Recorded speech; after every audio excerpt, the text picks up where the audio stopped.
I never imagined my father would sell me like a piece of art at auction. That's what it felt like. Standing in the marble foyer of the Castellano estate, my father's hand gripping my elbow too tightly while men in expensive suits appraised me with cold eyes. The chandelier above us cost more than our house. The silence cost even more. "Elena," my father whispered, his breath smelling of whiskey and desperation.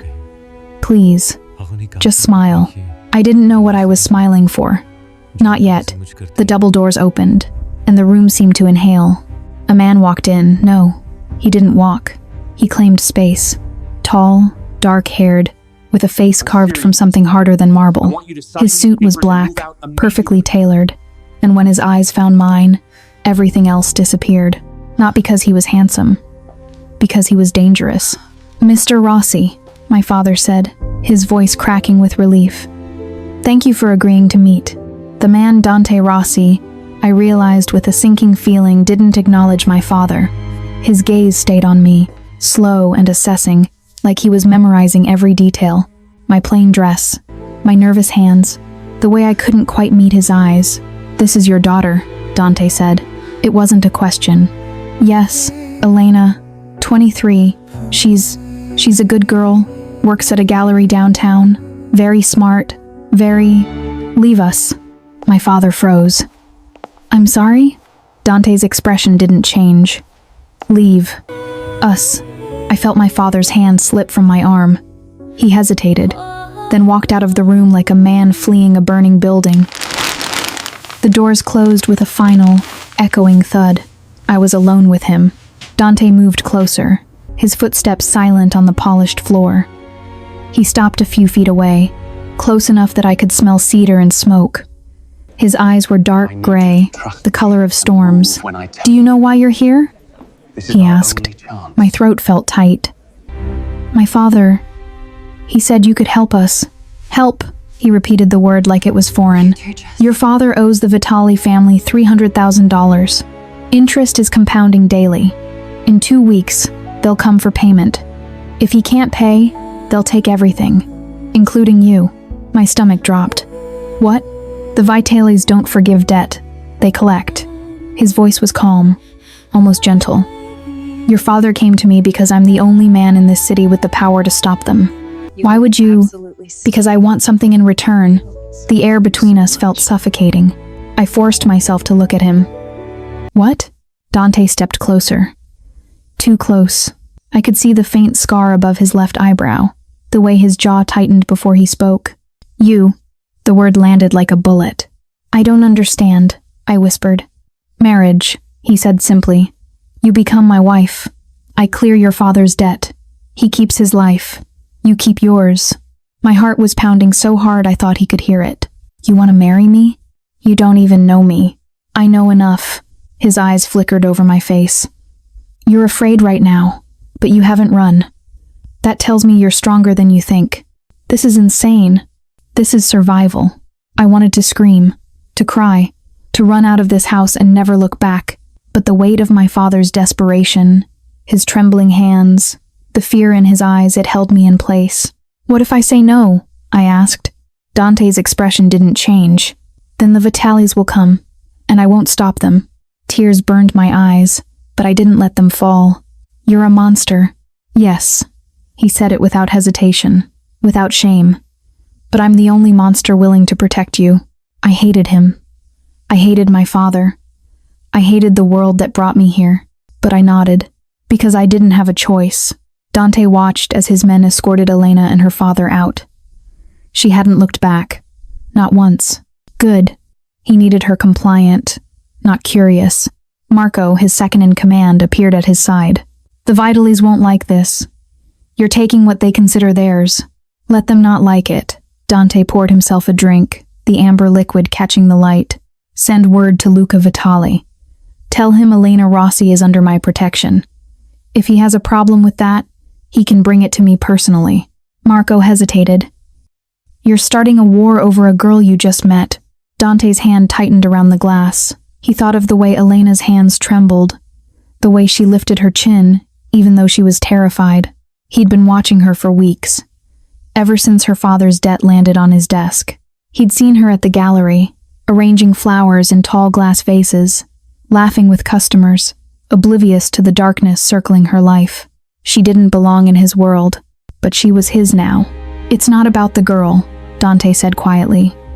"It's about control. I'm not leaving. The Vitales think they run this city. It's time they remember who really does." Marco said nothing. He knew better than to argue. Dante finished his drink and stared out the window at the dark city below. Somewhere out there, Elena was crying, hating him, planning maybe to run. She wouldn't get far. He'd make sure of it. I didn't sleep that night. I sat on my bed, staring at the wall, replaying every word Dante Rossi had said. Marriage, protection, survival. The words felt heavy, suffocating, like I was drowning and he was the only air. In the morning, I went to work. The gallery was my sanctuary. White walls, soft lighting, the quiet hum of classical music. I arranged the new exhibition, contemporary photography, and tried to pretend my life wasn't falling apart. Elena. I turned to see my coworker, Sophia, rushing toward me with a massive bouquet of roses. Red, lush, extravagant. At least 3 dozen. "These just arrived for you," she said, grinning. "Who's the admirer?" My stomach twisted. I took the card with shaking hands. "A beautiful woman deserves beautiful things. Dinner tonight? L.V. Elba. Luca Vitale. The man my father owed. The man Dante said would take everything. Elena?" Sophia's smile faded. "Are you okay? You look pale." "I'm fine." I shoved the card into my pocket. "Can you put these in the back?" "But they're gorgeous." "Please." She frowned but took the roses. I tried to focus on work, but my hands wouldn't stop shaking. Luca Vitale was sending me flowers. Why? Was this a threat? A game? I didn't know. And I was terrified to find out. At noon, a black car pulled up outside the gallery. I watched through the window as a man stepped out. Tall, blonde, handsome in a polished, dangerous way. He wore a gray suit and a smile that didn't reach his eyes. Luca Vitale. He walked into the gallery like he owned it. "Elena Rossi," he said, his voice smooth. "It's a pleasure to finally meet you." I forced myself to stay calm. "Mr. Vitale." "Luca, please." He looked around the gallery, his gaze lingering on the photographs. "Beautiful space. Did you curate this?" I assisted. "Modest." He smiled. "I like that." I didn't respond. He stepped closer, and I smelled expensive cologne and something darker underneath. "I sent you flowers," he said. "Did you receive them?" "Yes, thank you." "And yet you're not wearing them." His eyes narrowed slightly. "Do you not like roses?" "I appreciate the gesture, but you're spoken for." His tone shifted, hardening. Dante Rossi moves fast. I'll give him that. My pulse quickened. "I don't know what you mean." "Don't lie to me, Elena." He leaned in, his voice dropping. "Your father made a deal." Dante swooped in and took what was mine. "That doesn't sit well with me.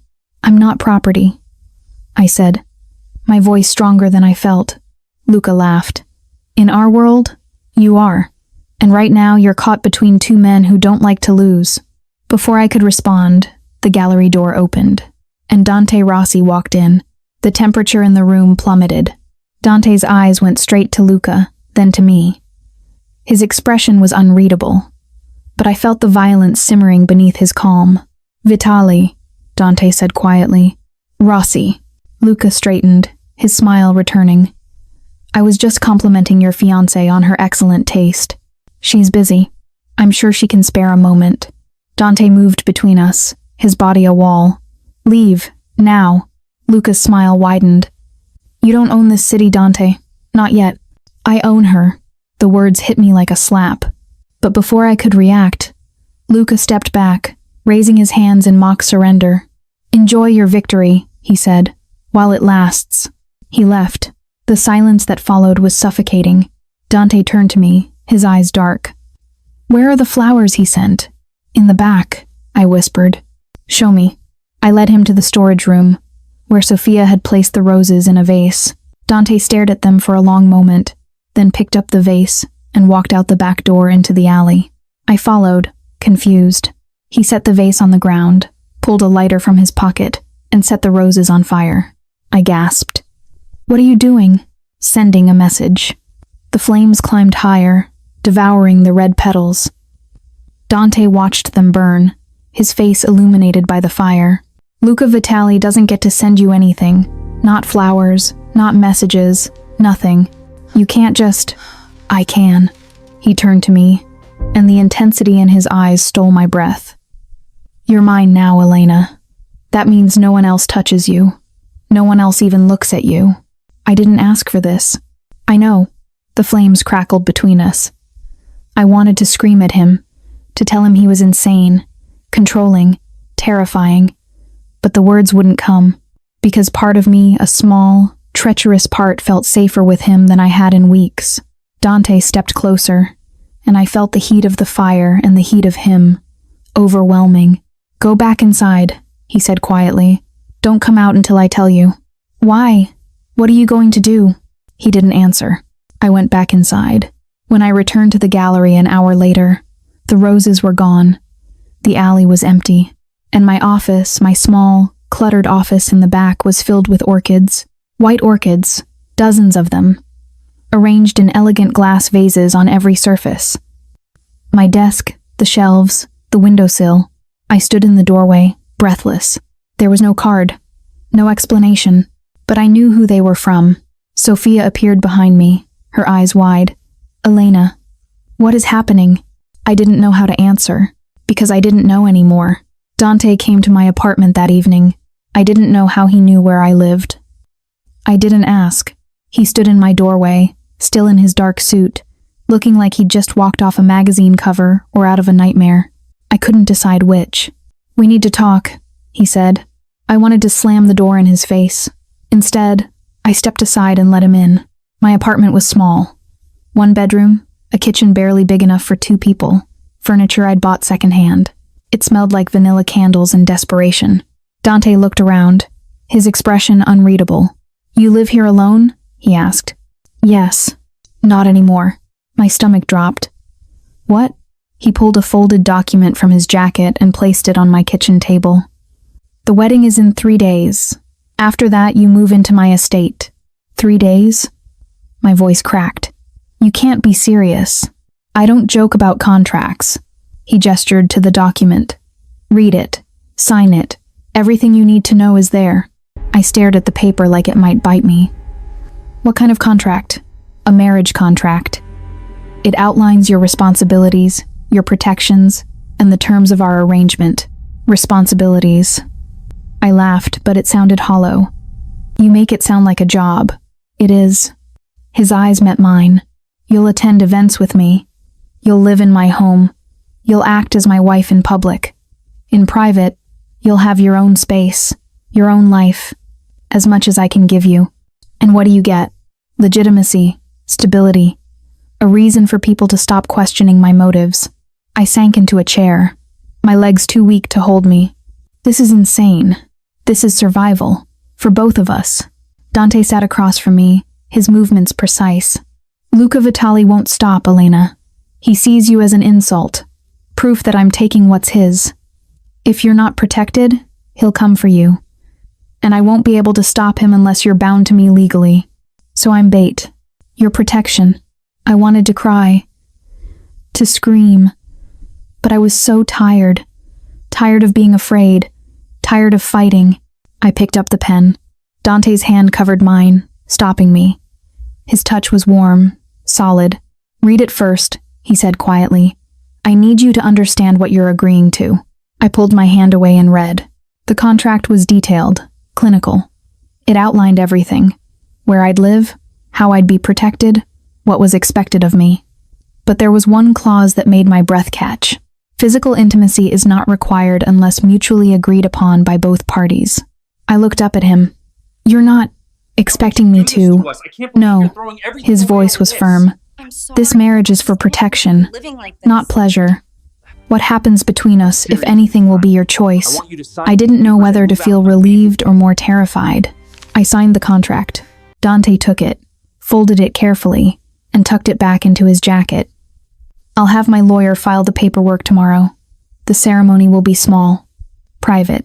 Just us and a few witnesses. Do I get to invite anyone? He hesitated. Your father will be there. That's not what I asked. Dante stood, and for the first time, I saw something flicker in his eyes. Regret, maybe, or something close to it. The fewer people who know, the safer you are, he said. I'm sorry. He left before I could respond. I sat alone in my apartment, surrounded by second-hand furniture and the faint smell of vanilla, and wondered how my life had become someone else's story. Dante sat in his car outside Elena's building, the signed contract on the seat beside him. He should feel victorious. He'd secured her, claimed her, made sure Luca Vitali and every other rival in the city knew she was untouchable. But all he felt was the memory of her hand under his. Small, trembling, trusting him even though she shouldn't. Marco's voice crackled through the phone. Boss, we've got movement. Vitali's men are asking questions. They know about the wedding. Let them know, Dante said. I want them to see her walk down the aisle.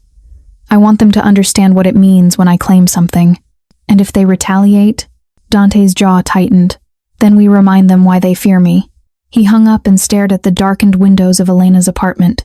She was signing her life away for a father who'd gambled her future, for a world she didn't understand, for a man she hated, and he was letting her. Because in his world, mercy was a weakness, and he couldn't afford to be weak, not even for her. The wedding gown arrived the next morning. I stood in my apartment, staring at the garment bag hanging on my door, feeling like I was watching someone else's life unfold. Inside was a dress more beautiful than anything I'd ever seen. White silk, delicate lace, fitted bodice with a flowing skirt. It looked like it had been made for me, because it had.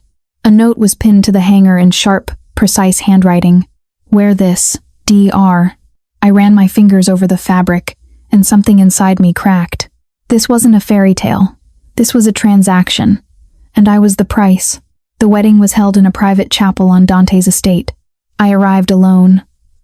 My father had called that morning, his voice thick with gratitude and shame, but I'd hung up before he could finish. I didn't want his apologies. I didn't want anything from him. The chapel was small, elegant, lit by candles and soft afternoon light.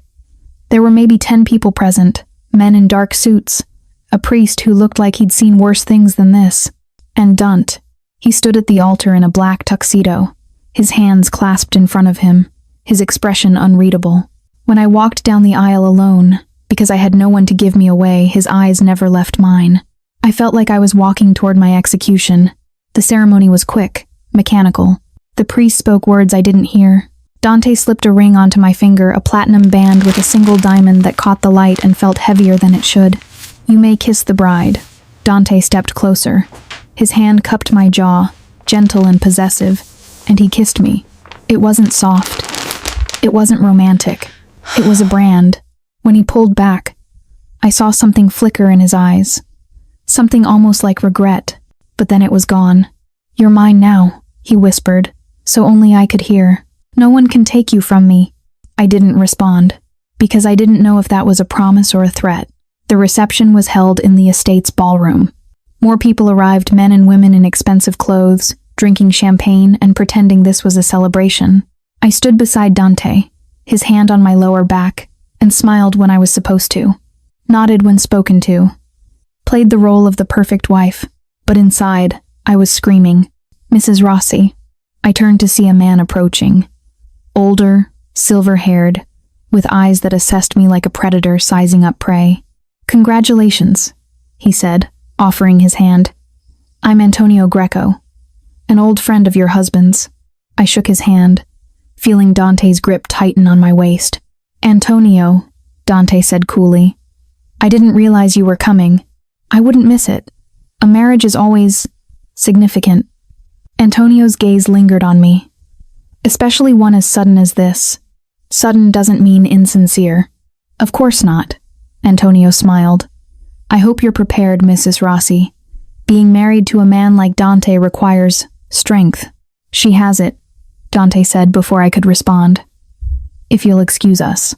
He guided me away, his hand firm on my back. Who was that? I asked. No one you need to worry about. Dunt. Elena. He stopped, turning me to face him. The ballroom lights reflected in his eyes, making them look almost silver. Trust me, you don't want to know the people in this room. The less you know, the safer you are. I'm already not safe. I married you. Something flickered across his face. Anger, hurt. I couldn't tell. You married me, he said quietly. Because I'm the only thing standing between you and men like Antonio Greco. Remember that. He walked away, leaving me alone in a room full of strangers. Later, when the reception ended and the guests left, Dante took me to my new home. His estate was massive. 3 stories, marble floors, chandeliers that looked like they belonged in a museum. My footsteps echoed as he led me through hallways lined with art I didn't recognize. "This is your room," he said, opening a door. I stepped inside. The bedroom was larger than my entire apartment.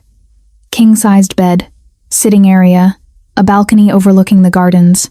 "It's connected to mine," Dante continued, gesturing to a door on the far wall. "But it locks from your side. You control who comes in." I looked at him, surprised. We're not sharing a bed?" He leaned against the doorframe, his expression unreadable. "No, not unless you want to." "I don't." "I know." The silence stretched between us, heavy and complicated. "Why orchids?" I asked suddenly. Dante frowned. "What?" "You filled my office with orchids. Why?" He was quiet for a long moment. Then, "Because they're resilient. They survive in places other flowers can't. They're beautiful, but they're stronger than they look." My throat tightened. "Is that what you think I am?" "It's what I know you are." He straightened, his eyes holding mine. "Get some rest, Elena. Tomorrow, your real life begins." He left, closing the door behind him. I sat on the edge of the bed, still in my wedding gown, and finally let myself cry.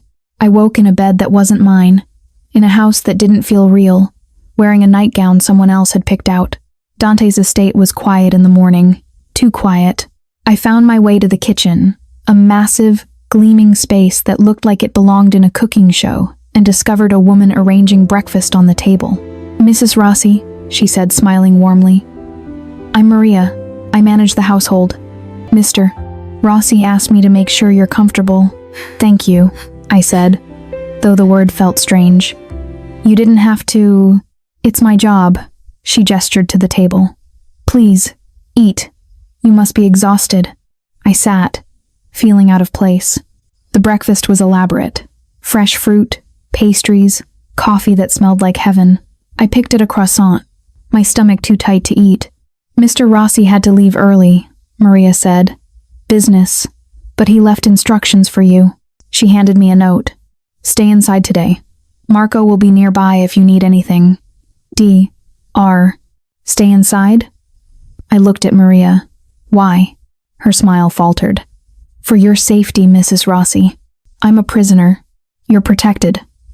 Her voice was gentle. "There's a difference." I wasn't sure there was. I spent the morning exploring the estate. Every room was more extravagant than the last.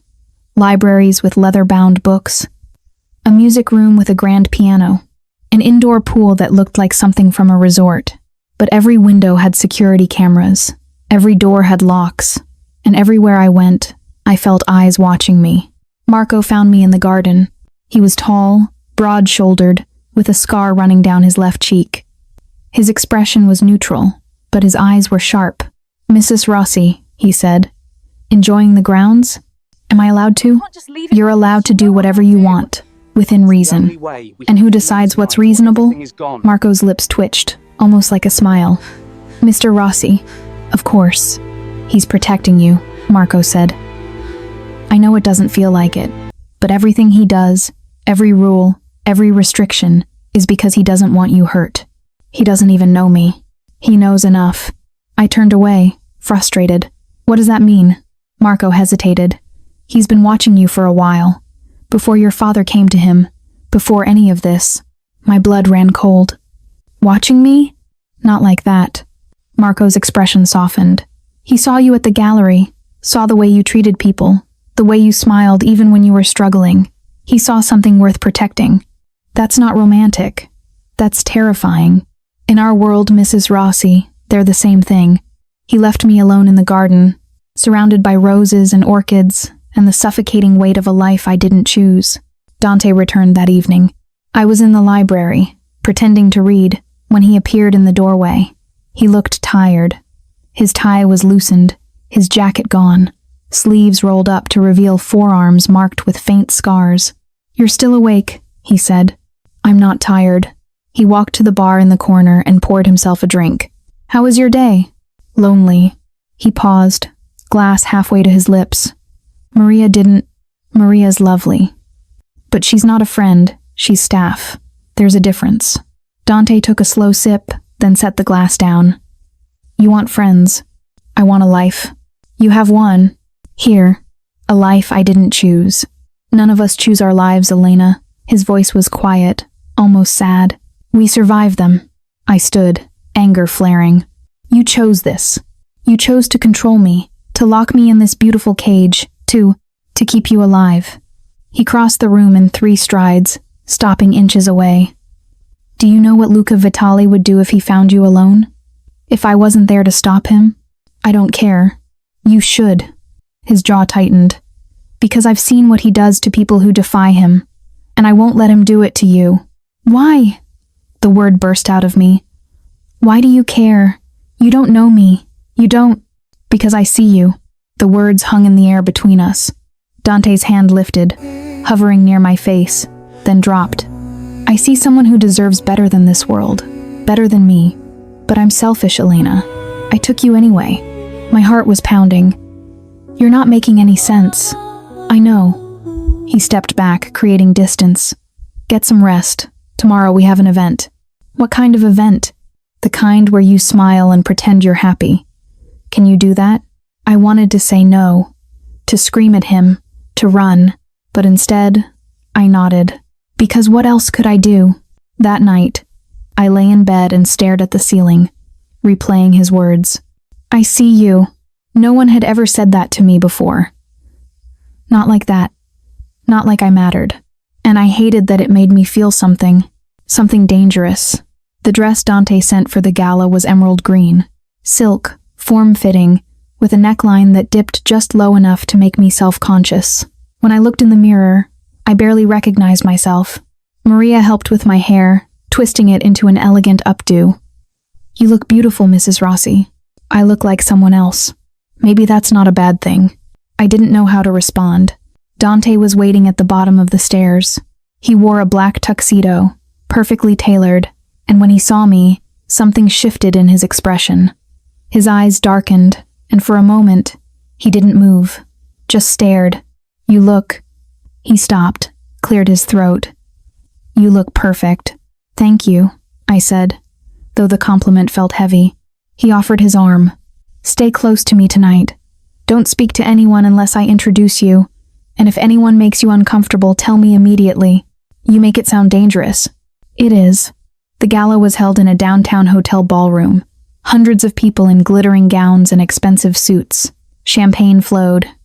Music played. Laughter echoed off marble walls. But underneath the glamour, I felt the tension. The way people watched Dante. The way conversations stopped when we passed. "Who are these people?" I whispered. "Business associates, politicians, people who owe me favors." His hand rested on my lower back, possessive and grounding. "And people who'd like to see me fail." Comforting. His lips twitched, almost a smile. We made our way through the crowd. Dante introduced me to dozens of people whose names I forgot immediately.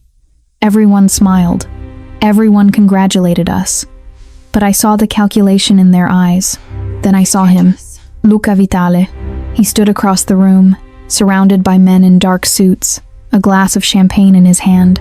When his eyes met mine, he smiled. It wasn't friendly. "Dante," I whispered. "I know." His grip on my waist tightened. "Stay with me." But Luca was already moving toward us, cutting through the crowd like a shark through water. "Dante, Elena." He stopped in front of us, his smile widening. "What a lovely surprise." "Luca." Dante's voice was ice. "I have to say, I'm impressed. You move fast." Luca's gaze slid to me. "Tell me, Elena, how are you enjoying married life?" "It's fine," I said, forcing my voice steady. Just fine, he checked. Dante, you're not making a good impression. Walk away, Luca. Or what? You'll make a scene? Luca leaned closer, his voice dropping. We both know you can't afford that. Not here. Not with all these witnesses. Dante's body went rigid. I felt the violence simmering beneath his calm, ready to explode. Luca, I said, surprising myself. I think you should leave. He blinked, then laughed. Did your little wife just dismiss me? Yes. Dante's hand moved to the small of my back, pulling me closer. She did. And if you're smart, you'll listen. For a moment, I thought Luca would push. But then he stepped back, raising his hands in mock surrender. Enjoy the evening, he said. While you can. He disappeared into the crowd. I realized I was shaking. Elena. Dante turned me to face him, his hands on my shoulders. Are you all right? I don't know. Come on, we're leaving. But the gala is over. For us. Dante led me out of the ballroom, past the curious stairs, into the cool night air. His car was waiting. He opened the door, and I slid inside, grateful to escape. The drive back to the estate was silent. When we arrived, Dante walked me to my room. But at the door, he stopped. You shouldn't have spoken to him, he said quietly. I was trying to help. I know. But men like Luca see kindness as weakness. And weakness is something they exploit. Then what was I supposed to do? Stand there and let him insult you? Dante's eyes softened. You don't need to defend me, Elena. Maybe I wanted to.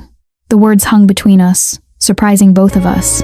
Dante stepped closer, and I smelled cedar and smoke and something uniquely him. His hand lifted, brushing a strand of hair from my face. The touch was gentle, reverent. You're too good for this, he murmured. For me. You keep saying that. Because it's true. Before I could respond, he stepped back. Lock your door tonight, and if anything feels wrong, call me. Dante. Good night, Elena. He left. I stood alone in the hallway, my heart pounding, and realized something terrifying. I was starting to care about him. Dante paced his office, rage and something darker coiling in his chest. Luca had approached her, spoken to her, looked at her like she was his. It took every ounce of control not to put a bullet in the man's head right there in the ballroom. Marco appeared in the doorway. Boss, we've got a problem. What now? Luca's making moves. He's contacting our suppliers, trying to cut off our shipments. He's also asking questions about Elena, her family, her past. Dante's hands clenched into fists. He's trying to find leverage. What do you want me to do? Double her security. No one gets near her without my approval. And send a message to Luca. If he touches her, if he even looks at her, I'll burn his empire to the ground. Marco nodded and left. Dante poured himself a drink, but it didn't help. Nothing helped. Because he was realizing something he'd been avoiding. He didn't just want to protect Elena. He wanted her. And that was the most dangerous thing of all. 3 days passed without incident. I fell into a strange rhythm. Mornings in the garden, afternoons in the library, evenings pretending I wasn't waiting for Dante to come home. But he was distant, polite. He'd nod when we passed in the halls, ask if I needed anything, then disappear into his office. It should have been a relief. It wasn't. On the 4th night, I found him in the music room.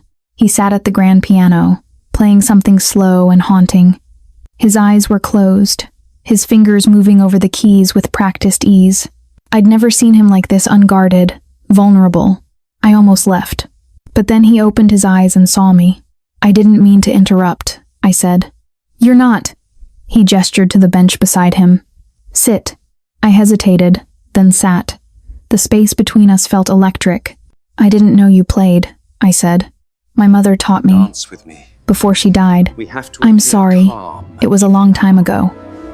His fingers drifted over the keys, not quite playing. Dance with me. She used to say music was the only honest thing in the world. Even now. Everything else could lie, but music couldn't. Do you believe that? I used to. He looked at me, and the sadness in his eyes made my chest ache. Now I'm not sure what I believe. Dante. I'm sorry, Elena. The words came out raw. For everything. For dragging you into this. For making you a target. For... Stop. I placed my hand over his, silencing him. You're not the villain you think you are. Yes, I am. Then why do you care so much? My voice cracked. Why go through all this trouble to protect me if you're just a monster? He stared at our hands, his jaw tight. Because you make me want to be something else. The confession hung in the air. Before I could think, before I could stop myself, I leaned in and kissed him. It was impulsive, reckless, but I needed to know if the electricity between us was real or just fear disguised as something else. Dante froze. For a heartbeat, he didn't move. Then he kissed me back. His hand cupped my jaw, pulling me closer, and the kiss deepened. It wasn't gentle. It was desperate, hungry, like we were both drowning and this was the only air. His other hand tangled in my hair, and I felt the restraint in him, the control barely holding. When he pulled back, we were both breathing hard. Elena, he said, his voice rough. We can't. Why not? Because once we start this, I won't be able to stop. And I don't want to hurt you. You won't. You don't know that. I looked into his eyes, those storm gray eyes that had terrified me and protected me and seen me when no one else did, and made a choice. I trust you. Something broke in him. Dante kissed me again, harder this time. And I felt the last of his control slip. His hands moved to my waist, pulling me onto his lap, and I gasped against his mouth. Every touch was fire. Every breath was shared. Are you sure? He whispered against my lips. I nodded, unable to speak. He stood, lifting me with him, and carried me out of the music room.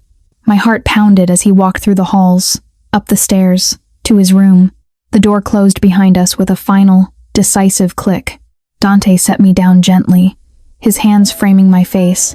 If you want to stop at any point, tell me. I won't.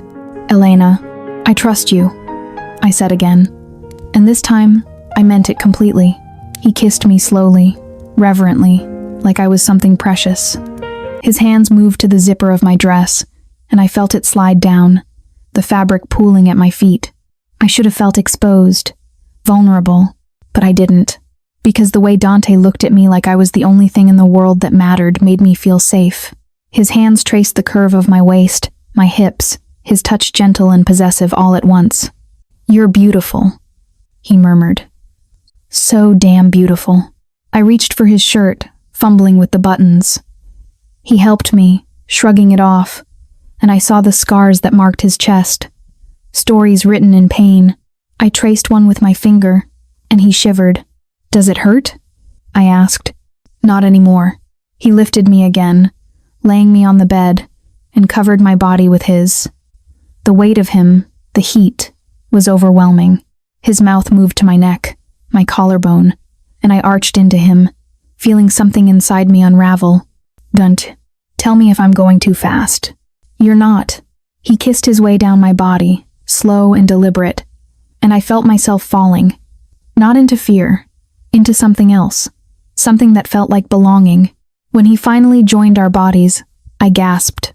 He stilled, his forehead resting against mine. Okay?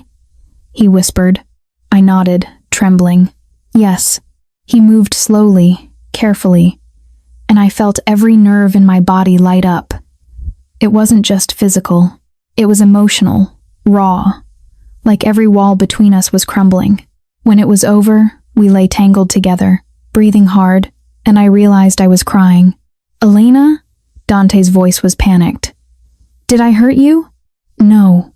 I wiped my eyes, laughing through the tears. No, I didn't expect it to feel like that. Like what? Like I mattered. His arms tightened around me. You do. More than you know. I buried my face in his chest and let myself believe him. Later, when I was half asleep, Dante whispered something I wasn't sure I was supposed to hear. I'll burn the world down before I let anyone take you from me. And I believed that too. I woke alone. The bed beside me was cold, the sheets still rumpled from the night before. Sunlight streamed through the windows, too bright, too cheerful for the way my heart was pounding. I wrapped myself in the sheet and padded across the room, searching for Dante. He wasn't in his bathroom, or his office, or anywhere on the second floor. I found Maria in the kitchen. Have you seen Dante? Her expression shifted, something guarded. He left early, Mrs. Rossi. He had business to attend to. What kind of business? I don't know. But Marco went with him. Unease prickled down my spine. Dante didn't return until late afternoon. When he walked through the door, I knew something was wrong. His suit was clean, but there was blood on his knuckles. His eyes were dark, haunted, like he'd been somewhere terrible and brought pieces of it back with him. Dante. I crossed to him, reaching for his hand. What happened? Nothing you need to worry about. That's not an answer. He pulled away, walking to the bar and pouring himself a drink. He downed it in one gulp, then poured another. Dunt. Luca made a move. His voice was flat. He sent men to one of my warehouses, tried to steal a shipment. We stopped them. And we made sure they won't try again. The words were calm, but the meaning underneath was clear. You killed them, I whispered. Yes. I felt like the floor was tilting. How many? 3. He turned to face me, and the look in his eyes was cold. They were armed. They shot first. We defended ourselves. That's exactly what it is, Elena. This is my world. You knew that when you married me. I didn't know it would be like this. Then you weren't paying attention. The words hit like a slap. I stepped back, anger and fear warring inside me. You think I wanted this? Any of this? No. His expression softened slightly. But you're in it now, and there's no going back. So what am I supposed to do? Just accept that you kill people? That you come home with blood on your hands and expect me to pretend it's normal? I don't expect anything. He set down his glass, his movements precise, controlled. I expect you to survive. That's all. That's not enough. It's all I can give you. The silence between us was suffocating. Finally, I turned and walked away. I didn't know where I was going. Just away. I ended up in the garden. The orchids Dante had sent me at the gallery were replanted here, thriving in neat rows. I sat on a stone bench, surrounded by white petals and the suffocating scent of perfection. I wanted to hate him. For dragging me into this. For killing those men. For making me feel things I shouldn't. But I couldn't. Because I understood, on some level, that he did it for me. To protect me. To keep Luca from taking what Dante had claimed. And that terrified me more than anything. Dante found me at sunset. He sat beside me on the bench, close but not touching. For a long time, neither of us spoke. I'm sorry, he said finally. For what I said. For making you feel like you don't matter. Do I matter to you? He turned to look at me, and the vulnerability in his eyes made my chest ache, more than anyone ever has. Then why do you keep pushing me away? Because I'm trying to protect you. From me, from this life. He reached for my hand, hesitated, then took it anyway. You deserve someone who can give you a normal life. Someone who doesn't come home with blood on his hands. Maybe I don't want normal. Elena, I'm not saying I'm okay with everything you do. I'm not. But I understand why you do it. I squeezed his hand. You're trying to survive, just like me. That doesn't make it right. No, but it makes it real. He stared at me, something raw and desperate in his expression. Then he pulled me close, his arms wrapping around me like I was the only thing keeping him grounded. I don't deserve you, he whispered. Probably not, I said, trying to lighten the moment. But you're stuck with me anyway. His laugh was soft, broken, but real, and we sat there, surrounded by orchids and fading sunlight, holding on to each other like the world might tear us apart at any moment. Because it probably would. 2 weeks passed. Dante tried to shield me from his world, but it bled into everything. The late-night phone calls, the tense meetings behind closed doors, the way Marco looked at me with something like pity. I knew something was coming. I just didn't know what. It came in the form of a phone call. I was in the library when Dante burst in, his face pale. Pack a bag, now. What? Why? Luca's making his move. He's coming for you. My blood ran cold. What do you mean? He's issued a formal challenge. A meeting. Winner takes everything. Dante's jaw was tight. Including you. That's insane. You can't. I don't have a choice. If I don't show, he'll attack. And I can't protect you if I'm fighting on multiple fronts. Then let me come with you. Absolutely not. Dunch. Elena, please. He cupped my face, his hands trembling. I need you safe. I need to know that no matter what happens, you're protected. What if something happens to you? Then Marco will take care of you. He'll get you out of the city, somewhere Luca can't find you. Tears burned my eyes. I don't want to leave. I don't want. I know. He kissed me, hard and desperate. I know, but this is the only way. I packed a bag with shaking hands while Dante made arrangements. Marco drove me to a safe house on the outskirts of the city, a small, nondescript building surrounded by woods. 2 guards waited outside. Stay here, Marco said. Don't leave. Don't call anyone. We'll come for you when it's over. And if you don't? He didn't answer. The hours crawled by. I paced the small living room, my phone clutched in my hand, waiting for news. The guards outside were silent. The woods were too quiet. I thought about Dante. About the way he kissed me, the way he held me, the way he looked at me like I was the only thing that mattered. And I realized something. I loved him, not because he saved me, not because he protected me, but because he saw me, the real me. And he chose me anyway. The phone rang at midnight. I answered before the first ring finished. Dante? Elena. His voice was rough, strained. It's done. Are you okay? I'm alive. That's enough. Relief flooded through me.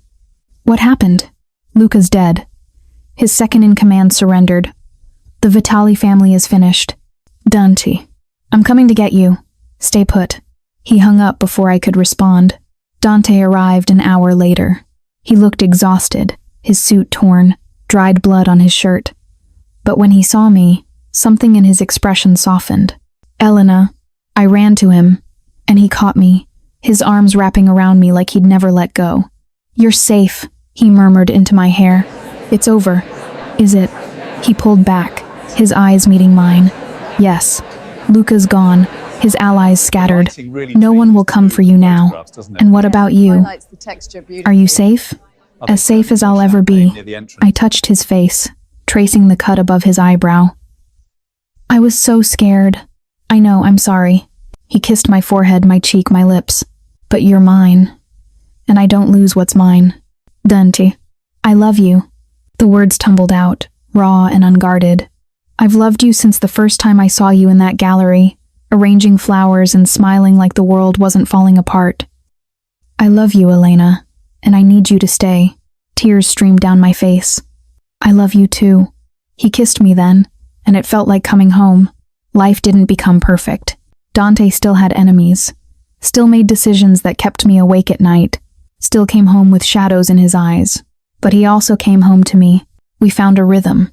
Morning coffee in the garden, evenings in the music room, where he'd play piano and I'd read. Nights tangled together, holding on to each other like we were each other's anchor. The estate stopped feeling like a prison.